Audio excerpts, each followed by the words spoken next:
청년 때 아르바이트를 해봤습니다. 그런데 그 가운데에서도 하지 못했던 게 있어요.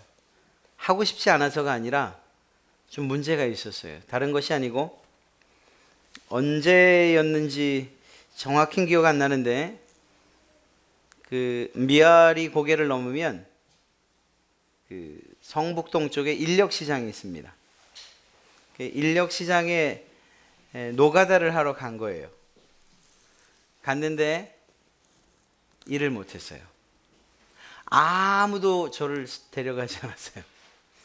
등록을 했는데도 그분들 눈에는 얘는 일할 만큼 또 일할 만한 능력이 있어 보인다, 그렇지 않다가 딱 보이나 봐요. 하여간 제가 어렸을 때여서 그랬는지 모르지만 사람을 몰라본 거죠. 그 사람들이 하여간 남겨뒀어요. 그냥 돌아왔어요. 만약에 제가 거기에 계속 있었다 하더라도, 하루 온종일 있었다 하더라도 아마 일자리를 얻지 못했을 거예요. 왜냐하면 다음날 갔을 때도 똑같았거든요. 그러니까 쉽지 않은 일이었어요. 누군가에게 선택을 받는다는 것이. 만약에 제가 그 상황 가운데에서 낙심하지 않고 포기하지 않고 그래도 날 쓰겠지 하는 생각에 9시, 12시, 3시, 5시까지 있었다면 아는 분들은 이렇게 생각할 거예요. 참 정신 나갔다. 그냥 집에 가서 쉬지. 뭘 이렇게까지. 이제는 뽑아주지도 않을 텐데. 이젠 일할 시간도 얼마 남지 않았는데. 그때 누군가가 나타나서 저에게 같이 가서 일합시다. 5시에. 6시에 일을 마치거든요, 보통. 5시에 일하러 가자라고 한다면 저는 어쩔 줄 몰라야 할 거예요. 그리고 따라가서 열심히 할 수 있던 없던 열심히 일할 거예요. 그리고 그냥 소일거리 삼아 한 3만 원 주면 좋겠는데 일당을 떡하니 10만 원을 받는다. 그러면 날아갈 것 같을 거예요. 그분이 얼마나 그분에게 얼마나 내가 고맙게 느낄까. 사실은 성경에 있는 이야기를 제 경험에 살짝 빗대어 이야기합니다. 마태복음에 포도원의 일꾼들을 구하시는 그 주인에 관한 이야기가 있죠. 아침 이른 새벽에 나갔어요. 일꾼들을 포도원 주인이 데리고 갑니다. 한 데나리온 주마. 9시에 주인이 나갔는데 그때도 있어요. 너도 와서 일해라. 내가 한 데나리온 주마. 12시에 갔어요. 그때도 있어요. 한 데나리온 주마.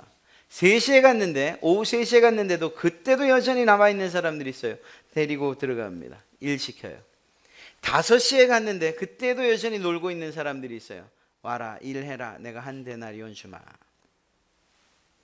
사실 성경에는 이 첫 번째 사람들에게 약속한 한 데나리온 외에 뒷부분엔 얼마라고 약속하고 있진 않아요. 그런데 받은 걸 보니 한 데나리온이었어요.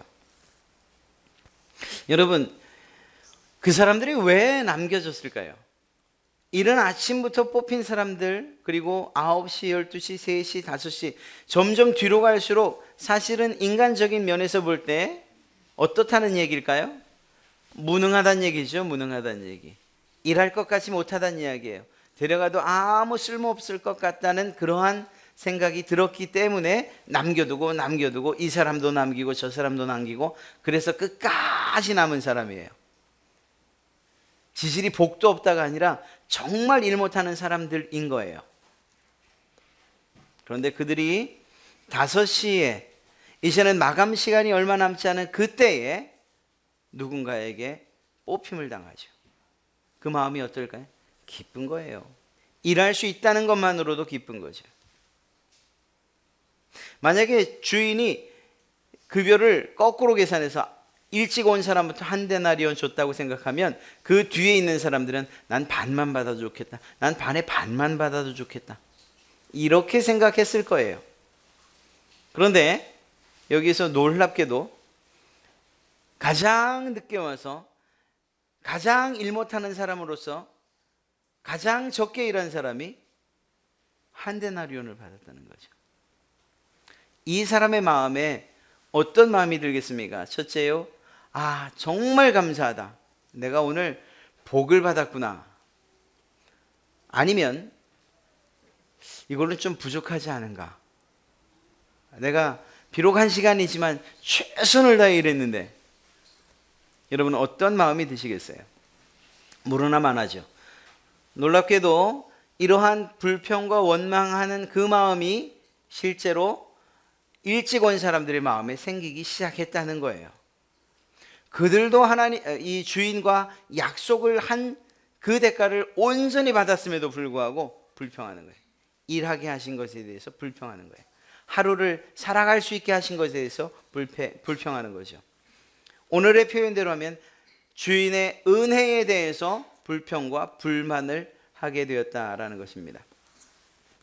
오늘 여러분들과 함께 읽은 로마서 4장 1절부터 12절까지의 말씀은 3장에 있는 이야기를 이제 예를 들어서 이야기하고 있는 거예요. 3장에서 무엇을 말합니까?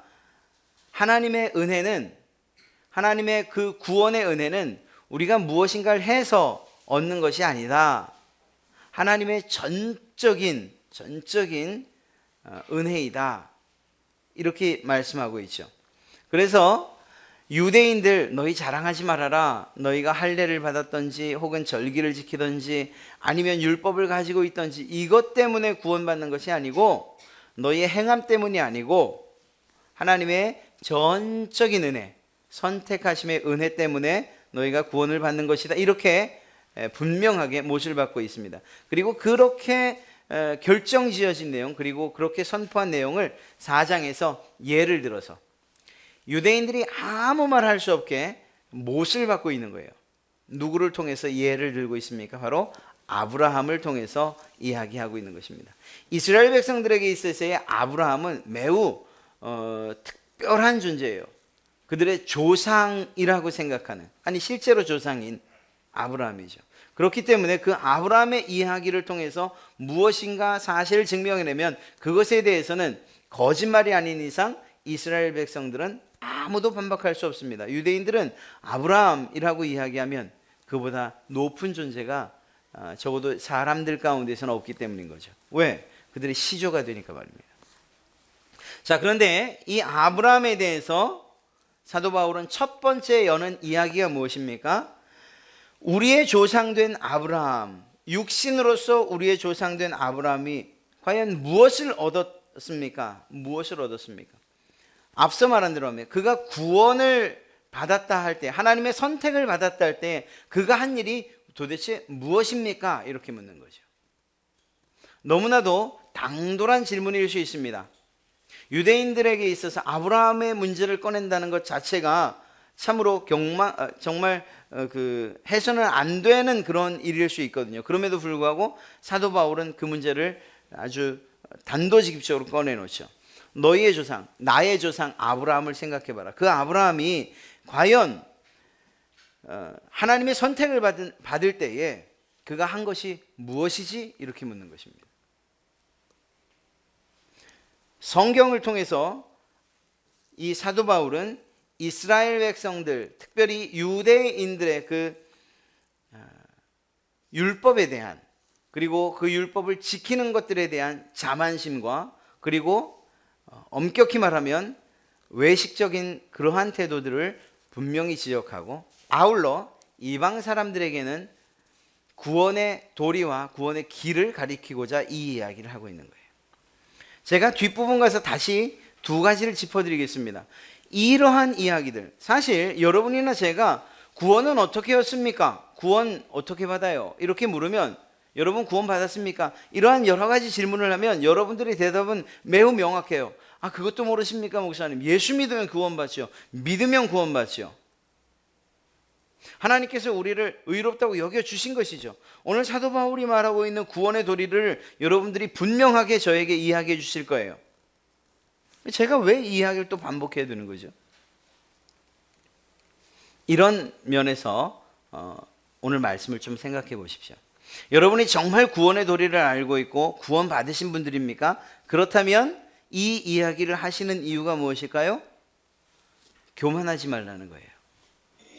구원받은 것, 내가 천국 백성 된 것, 하나님께서 베푸신 은혜임을 다시 한번 새겨 마음에 새겨서 높아져 있니? 낮아져라 이렇게 말씀하시는 거예요. 교만하지 말라고. 아울러 이방인과 같이 처음 믿는 이들이 있다면 이 말씀을 들어서 무엇을 느껴야 되는 건가요? 아, 이 구원이 내 노력이 아니구나. 내가 어떻게 애써서 힘써서 할 수 있는 것이 아니구나. 하나님의 은혜구나. 그 하나님께 나아가야겠구나. 이렇게 반응하라는 거예요.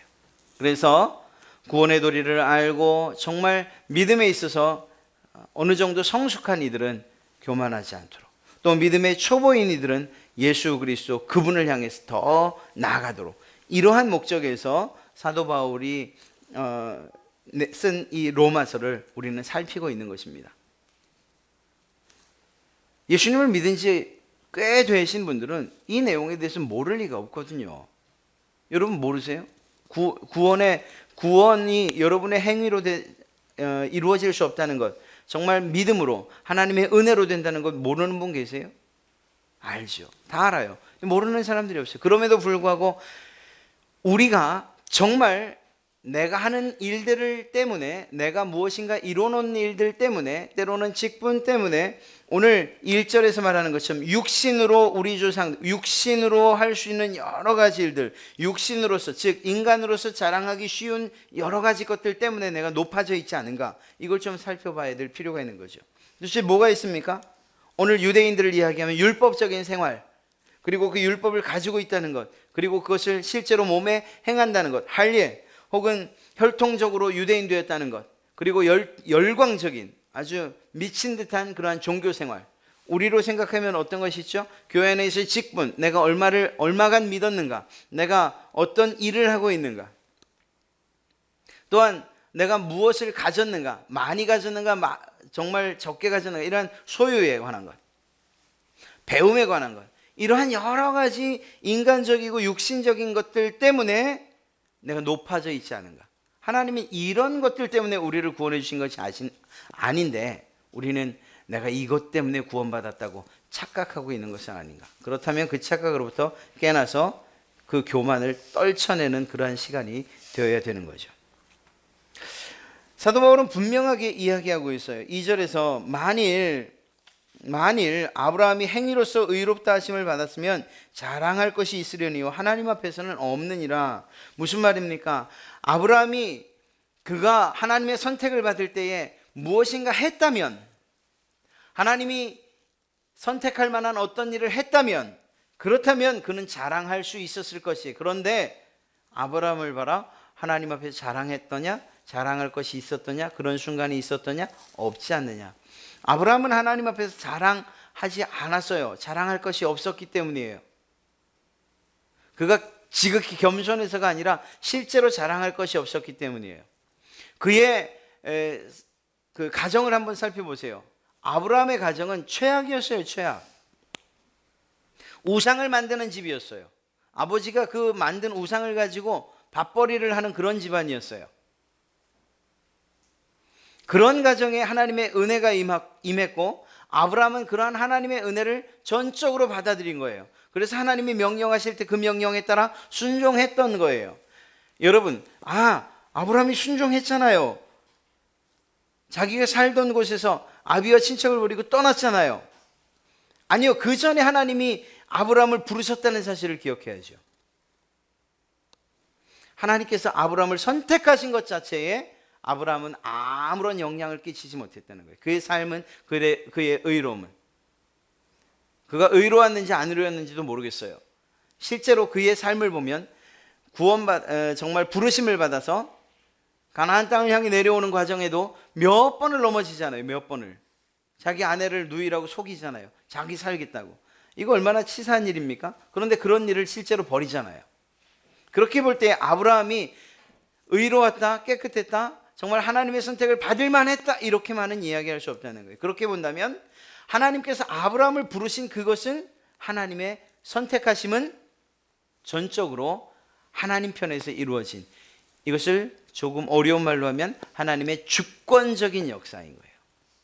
여러분, 이러한 하나님의 주권 안에서 벗어날 사람, 난 아니요 라고 말할 구원받은 사람들이 있을까요? 이 자리에 계신 여러분들 가운데 아니야, 나는 내가 아브라함과 같지 않아. 나는 무엇인가 분명하게 하나님이 날 부르실 만한 이유가 있어. 내가 그런 일을 했어 라고 말하실 만한 그러한 분이 계십니까? 없어요. 그건 없어요. 있을 수가 없는 일이에요.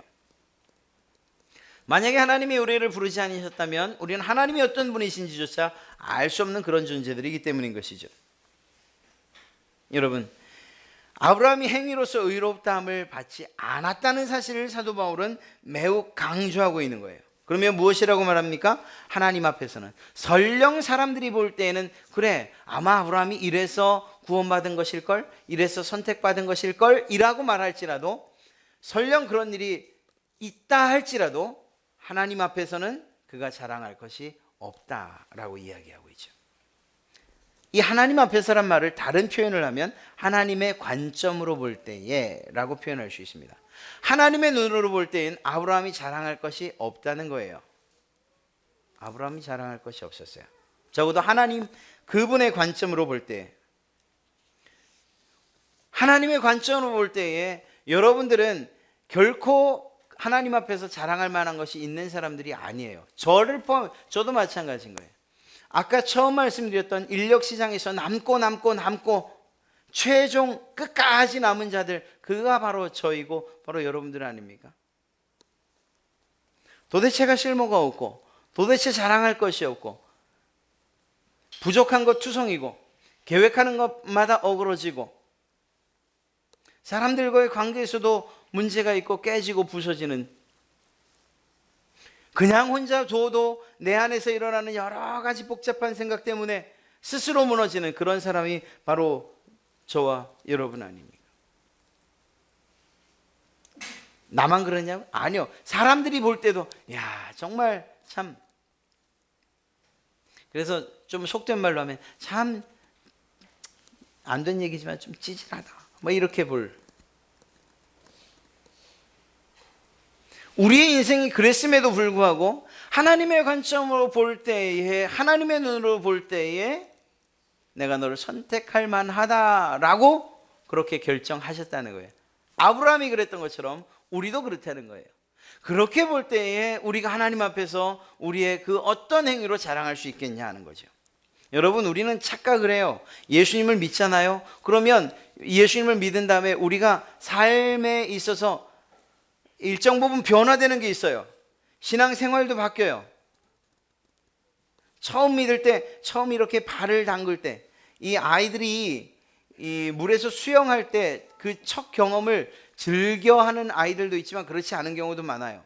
저희 아들 같은 경우에도 바다에 들어갈 때 아주 그냥 얼마나 울어대는지, 안고 들어가도 안 들어간다고 버팅기고 울고 그랬어요. 지금은요? 지금 잘 놀죠. 처음 신앙을 가질 때에 그때의 어린 믿음을 가지고서는 내가 정말 어떻게 해야 구원받는가라는 그 사실에 온통 집중하고, 그리고 또 그런 생각을 하다 보면 내가 무엇인가를 해야 되지 않는가, 내가 구원을 공짜로 받는다는 것이, 거저 받는다는 것이 이것이 가당키나 한 일인가 하는 이런 생각 때문에 오히려 두려움을 갖죠. 그런데 믿음 안으로 들어오고 그리고 그 성숙한 믿음에 이르게 되면 우리는 그때의 생각은 다 잊어버린 채 하나님께서 우리에게 주신 일들, 그리고 그것들을 해나가면서 우린 나도 모르게 점점 교만해지는 거예요. 여러분, 물에 빠지는 사람, 그리고 사고당하는 사람 어느 정도 수영한다 싶을 때 아니에요? 교통사고 당하는 이 나는 경우 어떤 경우죠? 야, 이젠 제법 내가 운전을 좀 할 줄 알겠는데, 재미있는데, 운전대 앉는 게 정말 즐거운데 그때 사고 나지 않아요? 무슨 얘기인가 하면요, 우리가 신앙을 할 때요, 우리는 예수님을 믿기 시작하면서부터 그 첫 출발선에서부터 문제를 일으키는 경우는 거의 없어요. 어느 정도 신앙을 하고 그리고 신앙하면서 교회 안에서의 활동들을 해가면서 내가 어떤 자리에 오르면서 내가 그리고 어떤 프로젝트나 어떤 계획한 일들 그리고 어떤 행사들을 진행해 가면서 그때부터 사실은 문제가 생겨요. 왜? 할만하거든요. 그리고 여기서 착각하는 것이 무엇인가 하면, 그렇지, 내가 이렇게 되니까, 이 정도 하니까 하나님이 나를 선택하신 거야. 역시 하나님은 보는 안목이 있어. 이렇게 착각을 하는 거예요. 제가 목사 된 것이, 혹은 여러분들이 장로가 되고 혹은 권사가 된 것이 그리고 집사로 일하는 것이 하나님의 안목 때문입니까? 아니, 우리가 일할 만해서 그러한 직분을 받은 것입니까? 아니라는 거예요. 그것들이 우리를 착각하게 하는 거예요. 어느 정도 숙달된, 숙련된 신앙생활이 우리를 망가뜨리는 거예요. 하나님 앞에 섰던 처음에 그 두려움은 다 잊어버리고 이제는 예배하는 것에 있어서 익숙해지고, 그리고 어떤 행사를 치르는 일들에 있어서 숙련되어지고, 그리고 행사를 기획하고 프로젝트를 진행해 가는 데 있어서 누구도 따라올 수 없다고 그렇게 생각될 그때 무엇이라고 생각하냐면, 하나님이 정말 나를 선택한 건 이것 때문이었구나, 이렇게 생각한다는 거죠. 그래서 내가 구원받을 만한 사람이었다라고 착각을 하게 되는 것입니다. 그게 아니라는 거예요. 이 아브라함을 부르실 때도 그랬고 우리를 부르실 때도 하나님의 생각은 여전히 변함없고, 하나님의 그 주권은 우리의 그때 그 처음의 상태, 아니 아무리 변화된다 할지라도 죄성으로부터 벗어날 수 없는 전적으로 부패하고 전적으로 타락한 모습, 그 모습일 때 우리를 부르셨던 거예요. 그래서 로마서 5장, 이제 우리가 살펴볼 5장에서는 우리가 연약할 때에 우리를 위해 예수 그리스도를 십자가에 못 박으셨고, 우리가 죄인이었을 때에 우리를 위해서 그 구속의 사역을 하나님께서 예수 그리스도 그분께 행하게 하셨고, 더 나아가서 우리가 하나님과 원수된 지경에서, 그래서 하나님을 적극적으로 대적하고 있음에도 불구하고 우리를 구원하시기로 작정하셨다는 거예요. 그분의 부르심은 우리의 어떠한 행위나 우리의 모습으로 이루어진 게 아닌 거예요. 처음의 이야기를 다시 한번 해보죠. 5시에 와서 일한 사람에게 있어서 1시간 일하고 받은 그 삭슨, 그리고 정말 정당한 것도 아니고 풍성하게 받은 그 삭슨, 보상, 대가가 아니고 오히려 선물에 가까워요. 선물. 그렇지 않겠습니까? 하나님께서 우리에게 이 구원을 선물로 주셨단 말이에요. 선물로. 아브라함이 어떠한 일을 행하지 않았음에도 불구하고, 우리가 구원받을 만한 어떤 자격이나 조건이 없음에도 불구하고 우리를 구원하셨다는 거예요. 하나님의 전적인 사랑을 가지고 우리를 구원하셨다는 거예요. 그래서 그건 선물인 거예요. 선물. 그런데 하나님이 주신 이 선물을 우리는 보상으로, 대가로, 어떤 사례나 급여로 생각하는 거죠. 내가 무엇인가 한 것이 있다고 생각되기 때문에, 내가 목사니까, 내가 전도사니까, 내가 장로니까, 내가 권사잖아, 내가 안수집사인 걸, 교회에서 나를 괜히 이 직분을 줬겠어? 뿐만 아니라 그 직분에 해당하는 어떤 일들을 훌륭하게 해낼 때 그때 그 생각은 더 드는 거예요. 더 드는 거예요. 이것이 하나님에게만 향하면 참 좋겠는데 사람들을 향해서도 그래요. 야, 나를 따라올 자가 어디 있냐. 이 정말 내가 아니면 이 교회가 안 되지. 내가 아니면 이 부서가 안 되지. 내가 아니면 이 기관이 될 수가 없지. 교만은 끝이 없어서 하늘을 찌를 듯 하지요. 하나님께서 주신 선물을 가지고 마치 그것이 내 노력으로 받은 것인 양 착각하는 일들이 너무나도 많이 일어나는 것. 지금 현재 우리의 살고 있는 이 교회 안에서, 생활하고 있는 이 교회 공동체 안에서 이루어지고 있는 일들인 거예요. 여러분, 10,000달란트를 탕감받은 사람의 이야기를 아시죠? 그가 그 10,000달란트를 탕감받았다는 사실에 대해서 적어도 그 주인 앞에서는 감사했어요. 그런데 그 감사가 거짓이었다. 선물로 받았다. 이 사실이 금방 드러납니다. 어떻게 해요? 100데나리온 빚진 자를 만났을 때 너 내놔. 자기가 하나님으로부터, 자기가 주인으로 받은 그 은혜를 잊는 순간 다른 사람들에게 은혜 베푸는 것을 잊어버려요. 사랑하는 성도 여러분, 우리가 예수 그리스도의 성품을 따라 산다라고 하는 것은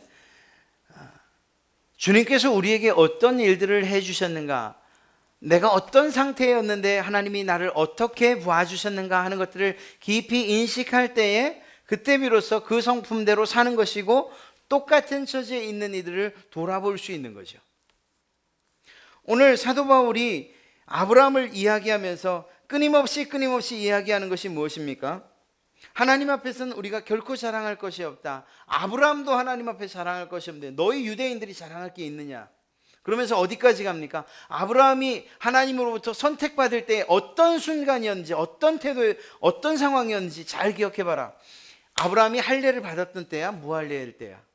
즉 다시 말해서 이 유대인들이 지금 무엇을 가지고 끊임없이 바울을 괴롭히고 또 교회를 괴롭히고 있죠. 너 할례 받았어? 안 받았으니까 넌 참된 그리스도인이 아니야. 할례 받아야 돼.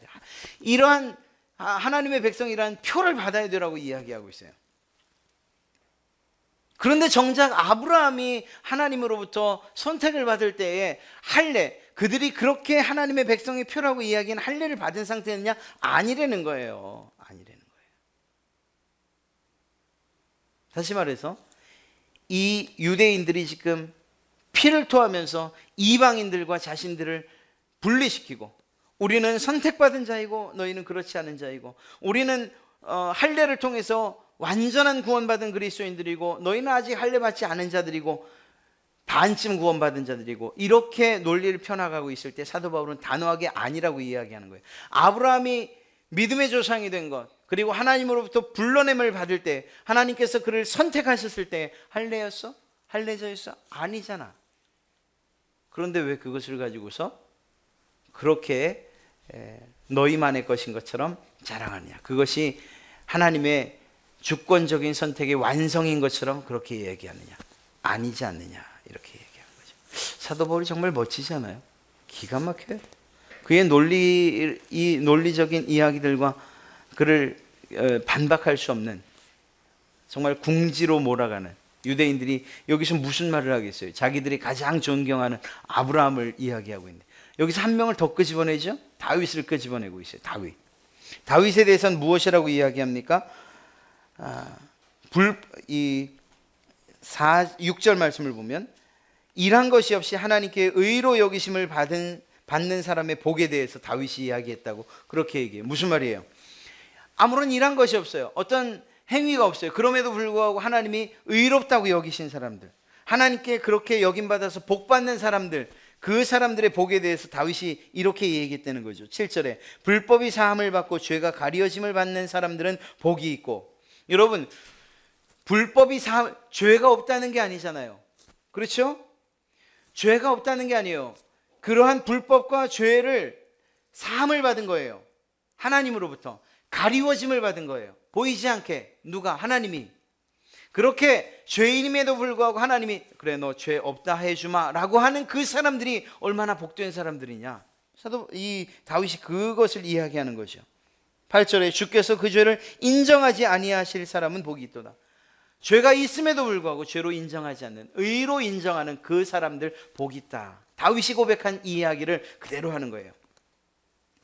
어떤 일들을 행해서 하나님에게 선택을 받을 만하고 의로운 자라고 칭찬받을 만하기 때문에 만약에 그가 구원받을 자격이 있다라고 이야기한다면 오늘 다윗이 이야기하는 이 복은 도대체 누가 누리는 그런 복이냐? 아니다. 사도 바울은 얘기해요. 아니다. 너나 나나 하나님 앞에 죄이고 불법자들이고 그리고 정말 악한 자들 아니냐. 그런데 하나님께서 우리의 죄를 예수 그리스도의 피로 가리셨고 죄가 있음에도 불구하고 죄를 인정치 않으시고 죄 없다고 의롭다고 인정해 주지 않으셨냐. 그 사람들이 정말 복 있는 사람들 아니냐. 너희 유대인들처럼 무엇인가 해야 된다고 행위로 인하여서 구원받는다고 말한 사람들, 진정한 복을 모르는 사람들이다. 이렇게 아브라함과 다윗을 들어서 사도 바울은 분명하게 하나님께서 너에게 주신 그 구원은 은혜요 선물이다. 이렇게 이야기하고 있는 거예요. 강조하고 있는 거예요. 사랑하는 성도 여러분, 하나님께서 이렇게 말씀하고 계셔요.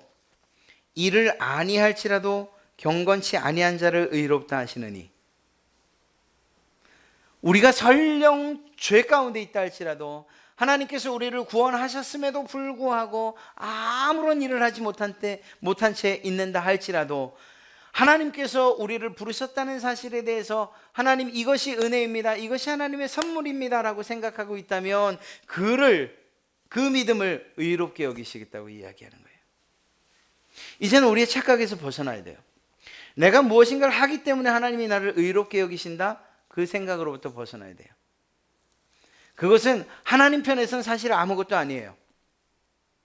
하나님께서는 손해날 일이 없어요. 그런데 안타깝게도 그렇게 생각하는 그 사람은 번아웃 될 수밖에 없어요. 지쳐요, 쓰러져요. 그리고 하나님의 은혜를 은혜로 여기지 못할 뿐만 아니라 스스로 나가 떨어지는, 그래서 침륜에 빠지는 이런 일들이 일어나게 돼요. 하나님께서 여러분을 선택하신 것은 여러분의 존재 자체를 인정하셨기 때문이라는 것을 꼭 기억하십시오. 여러분에게 무엇인가 인정받을 만한 무엇이 있어서 하나님이 나를 그렇게 선택받았다고, 구원받았다고 생각하신다면 여러분은 그때부터 불행의 시작인 거예요. 지금이야 우리 태중에 있는 아이들에 대한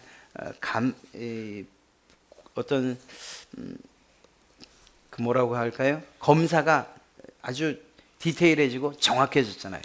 예를 들면 장애 아동에 대한 그러한 것들을 분명하게 알아낼 수 있잖아요. 그리고 나서 어떤 이들은 일부러 유산을 하기도 하고, 또 정말 쓰고 싶지 않은 표현이지만 지운다 하는 일들이 있잖아요. 그런데 그런 것들이 없을 때를 한번 생각해 보세요. 나야 알 수 있는 그때. 어느 날 정말 사랑하는 그러한 사이에 그 부부의 사랑하는 부부 사이에서 태어난 아이가 내가 원치 않는 그러한 장애를 가지고 태어났다 할 그때, 사실 어떤 사람들, 마음이 정말 독한 사람들 같은 경우에는 그것이 원망되고 또 내 인생의 짐처럼 여겨지겠지만, 그런데 제가 경험한 대부분의 부모들은 그렇게 생각하지 않아요. 다른 아이들을 바라볼 때는 그렇게 혹여 생각하는지 몰라도 자신의 아이에게 그런 장애가 있는 경우에는 제가 아는 경우에 그 어떤 분들도 그것을 불평이나 원망의 이유로는 여기지 않아요. 오히려 그 아이가 태어났다는 자체만으로도, 그 아이의 존재만으로도 하나님께 감사하는 모습들을 봐요. 그리고 오히려 성한 아이가 마음이 상할 정도로, 그래서는 안 되지만 이 아픈 아이에 대한 관심이 더 많아지는 거예요. 10손가락 중에 깨물어 안 아픈 손가락이 있냐고 말하지만 더 세게 깨물면 더 아픈 거죠. 더 안 좋은 상황 가운데서 태어난, 그리고 장애를 가진 그 아이를 향한 부모의 마음은 간절할 수밖에 없어요. 더 많은 사랑을 주고. 그래서 내가 아니면 저 아이를 누가 이 세상 가운데서 걸어가게 할 수 있을까, 이런 고민을 가지고 평생을 살아요. 이러한 가운데에서 그 부모가 그 아이를 향해서 기본적으로 가지고 있는 생각이 무엇입니까? 사랑이죠. 그리고 내가 해줄 수 있는 대로 무엇이든지 해주겠다 하는 그러한 마음이에요. 정말 부유하다면 모든 것들을, 그 아이가 살아가는 데 있어서의 모든 것들을 해주고 싶은 것, 그것이 부모의 마음일 거예요. 이젠 뒤집어 아이의 입장에서 한번 생각해 봐야 돼요. 이 아이가 정말 내가 무엇인가 하기 때문에, 또 무엇인가 특별함이 있어서, 재주가 있고 재능이 있어서 부모의 사랑과 은혜를 받는 것인가? 아니잖아요. 그냥 존재 자체만으로 부모의 기쁨이 되고 부모의 자랑이 되는 거잖아요. 제가 극단적인 예를 들었지만 그러나 이것이 사실이에요. 하나님 편에서 우리를 볼 때에 이 세상에 그 어떤 사람들보다 자랑할 만한 것이 없다는 것 제가 잘 알아요. 제가 잘 알아요. 제가 저에 대해서는 다른 누구보다 제가 더 잘 알아요. 여러분은 여러분들이 알 거예요. 특별한 재능이 있어야 그 재능이 얼마나 특별합니까? 어떤 일을 잘 처리해 가세요?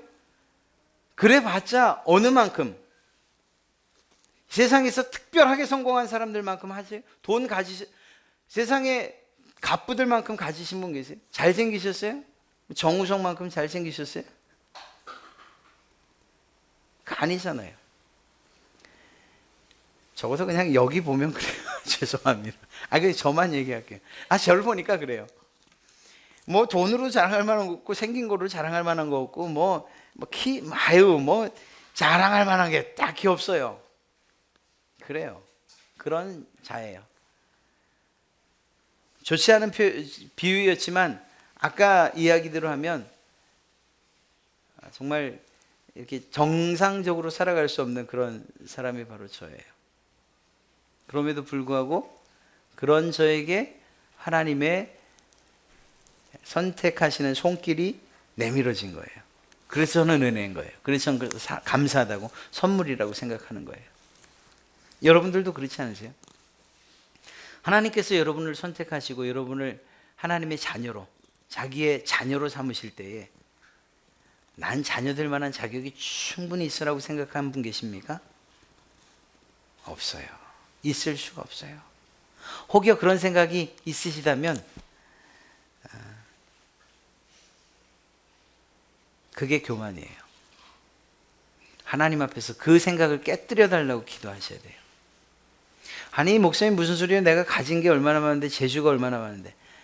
제가 아주 해서는 안 될 소리인 줄 알면서도 한마디 할까요? 하나님께서 그 사람을 톡 건들기만 하면 어쩌면 내일 아침부터 일어나지 못할지도 몰라요.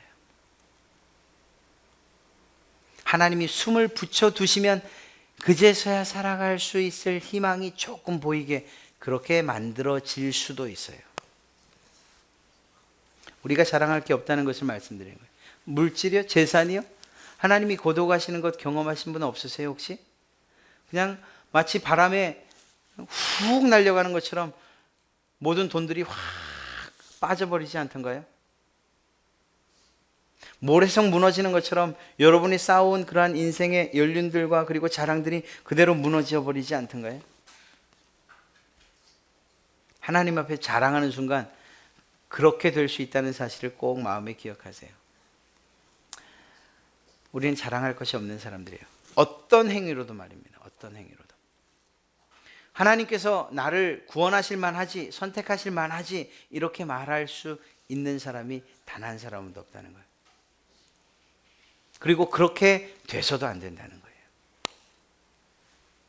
지금까지 살아온 것 하나님의 은혜지요. 하나님의 선물이죠.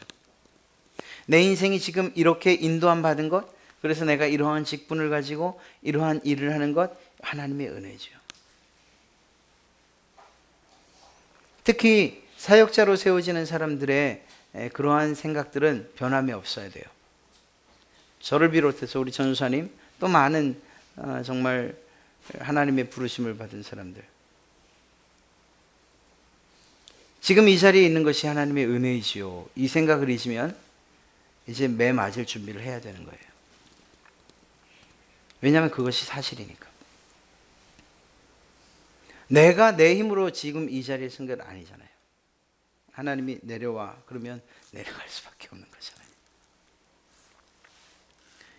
하나님의 은혜를 선물로 여기십시오. 하나님의 그 구원의 은혜를 무엇인가 내가 했기 때문에 받는 보상이라고, 받을 만하다고, 대가라고 생각하지 마십시오. 그건 하나님 편에서가 아니라 우리 편에서 엄청난 손해예요. 그것이 아니고 주시는 은혜, 주시는 그 모든 구원에 관한 모든 것들, 또 우리 삶에 관한 것들을 선물로 받으십시오. 그리고 그 선물에 대해 진심으로 감사했어요. 진심으로 감사했어요. 그러면 하나님께서 그것으로 만족해 하시겠다라는 것입니다. 사랑하는 성도 여러분, 오늘 사도 바울은 이스라엘 백성들, 특별히 유대인들을 향해서 너희 행위 가지고 자랑하지 마. 너희 율법 가지고 자랑하지 말고 너희 할례라는 것 가지고 자랑하지 마. 인간적인 것 가지고 그 어떤 것으로도 자랑하지 마. 왜냐하면 그것 때문에 하나님이 너희를 선민으로 선택한 것이 아니기 때문이지. 오늘 우리에게도 말씀하시는 거예요. 사도 바울이 똑같이 이야기하는 거예요. 여러분들의 이름을 불러가면서 김 집사 뭐 이렇게 이야기할 수도 있고, 존칭을 써서 박 집사님 이렇게 말할 수도 있어요. 그러면 이런 이야기를 할 거예요. 자랑하지 마세요. 직분 자랑하지 마시고, 교회 안에서 어떤 일 처리 잘한다고 그것 때문에 자랑하지 마세요. 나 아니면 누가 청소하는 사람이 있겠어? 그것 가지고도 자랑하지 마세요. 음식만 하면 나지. 아니, 그것 가지고도 자랑하지 마세요. 그 어떤 것으로도 자랑하지 마세요. 하나님께서 그걸 보고 구원하신 게 아니잖아요. 그냥 하나님이 집사님을, 우리 권사님을 구원하신 것은 그냥 하나님께서 하신 일이에요. 하나님의 주권적인 일이에요. 하나님의 마음에 그렇게 하신 거예요. 우리 편에서 어떤 조건이 있는 게 아니잖아요. 사도 바울이 지금 그렇게 이야기하고 있는 것입니다. 사랑하는 성도 여러분, 하나님께서 여러분에게 베푸신 은혜 참 감사한 것이지만 받을만 해서 받은 것이 아니고 그저 선물이다 생각하실 때 그것이 여러분들에게 큰 기쁨이요 또한 감사의 제목이 될 줄로 믿습니다. 한 가지만 더 얘기할까요? 이른 아침 나와서 그렇게 죽도록 일했던 사람이 왜 불평하는 거예요? 내가 일한 것에 대해서는 받을 만한, 이것보다 더 많이 받을 만한 이유가 있다고 생각했기 때문인 거예요. 자기가 일한 것에 대해서 보상을 받을 만하다고 생각했기 때문이에요. 단지 그것뿐이에요. 다른 것이 없어요. 그런 면에서 어려서부터 믿으신 분들, 신앙의 연조가 깊고 또 그리고 직분에 있어서 어느 정도 높아지신 분들, 그렇게 불려지시는 분들 마음의 세계, 야, 내가 일한 것 이것 아무것도 아니구나. 이것 가지고 자랑하면 그때 불평과 불만이 내 안에서부터 생기기 시작하는 거구나. 자랑하지 말아야지. 겸손해져야지. 낮아져야지. 하나님의 은혜에 그저 감사해야지. 이런 마음으로 주님 앞에 예배하고 이러한 마음으로 주님 앞에 설 때에 하나님께서 주시는 그 은혜와 복을 정말 감사함으로 누리게 되실 줄로 믿습니다. 주님께서 여러분들을 그렇게 사랑하신다는 것 마음속에 새기시고, 받은 사랑 또 그렇게 다른 이들에게 되돌려 드리기 위해서 애쓰고 수고하시는 그러한 여러분 되시길 주님의 이름으로 축복합니다.